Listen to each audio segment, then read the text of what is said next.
Shalom saudaraku kasih dalam Tuhan, kasih karunia dan damai sejahtera dari Allah Bapa dan Kristus Yesus menyertai kamu.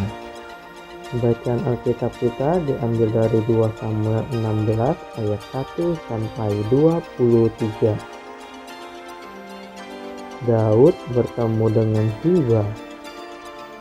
Ketika Daud baru saja melewati puncak, datanglah Ziba hamba Mephiboset.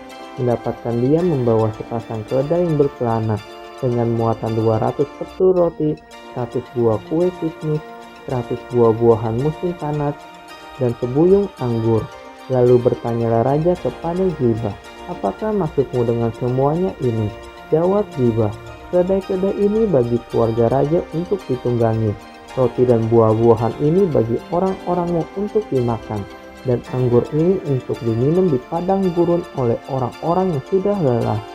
Kemudian bertanyalah raja, di manakah anak tuanmu? Jawab Ziba kepada raja, ia ada di Yerusalem, sebab katanya, pada hari ini kaum Israel akan mengembalikan kepadaku kerajaan ayahku. Lalu berkatalah raja kepada Ziba, kalau begitu kepunyaanmu lah segala kepunyaan Mephiboset. Kata Ziba, aku tunduk, biar kiranya aku tetap mendapat kasih di matamu ya tuanku raja. Shimei mengutuki Daud. Ketika Raja Daud telah sampai ke Bahurim, keluar dari sana seorang dari kaum keluarga Saul, ia bernama Shimei bin Gera.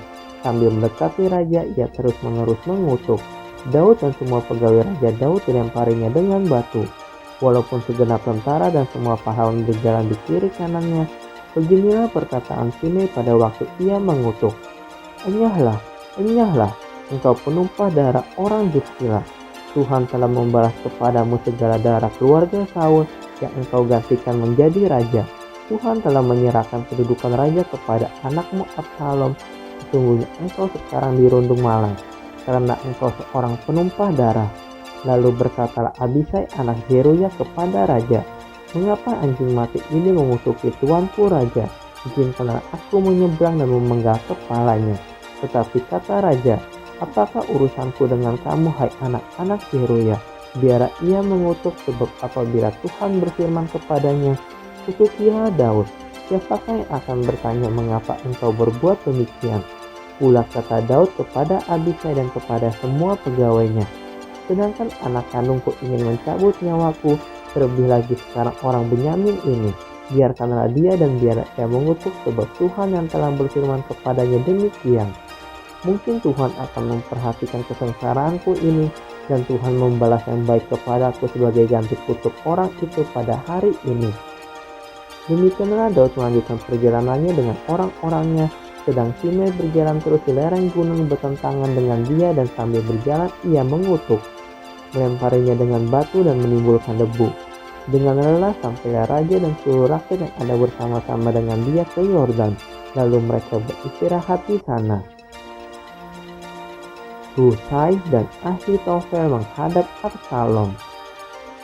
Maka Absalom dan seluruh rakyat orang-orang Israel sampailah ke Yerusalem, dan Ahitofel ada bersama-sama dengan dia. Ketika Husai orang Arki sahabat Daud itu sampai kepada Absalom, berkatalah Husai kepada Absalom, hiduplah raja, hiduplah raja. Berkatalah Absalom kepada Husai, inikah kesetiaanmu kepada sahabatmu? Mengapa engkau tidak pergi menyertai sahabatmu itu? Lalu berkatalah Husai kepada Absalom, tidak, tapi dia yang dipilih oleh Tuhan dan oleh rakyat ini dan oleh setiap orang Israel, dialah yang memiliki aku dan bersama-sama dengan dialah aku akan tinggal. Lagi pula kepada siapakah aku memperhambakan diri? Bukankah kepada anaknya? Sebagaimana aku memperhambakan diri kepada ayahmu, demikianlah aku memperhambakan diri kepadamu.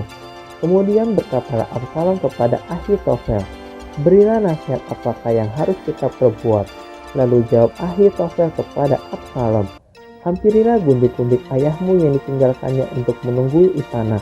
Apabila seluruh Israel mendengar bahwa engkau telah membuat dirimu dibenci oleh ayahmu, maka segala orang yang menyertai engkau akan dikuatkan hatinya. Maka dibentangkanlah kemah bagi Absalom di atas soto. Lalu Absalom menghampiri gundik-gundik ayahnya di depan mata seluruh Israel. Pada waktu itu nasihat yang diberikan Ahitofel adalah sama dengan petunjuk yang dimintakan daripada Allah. Demikianlah dinilai setiap nasihat Ahitofel baik oleh Daud maupun oleh Absalom.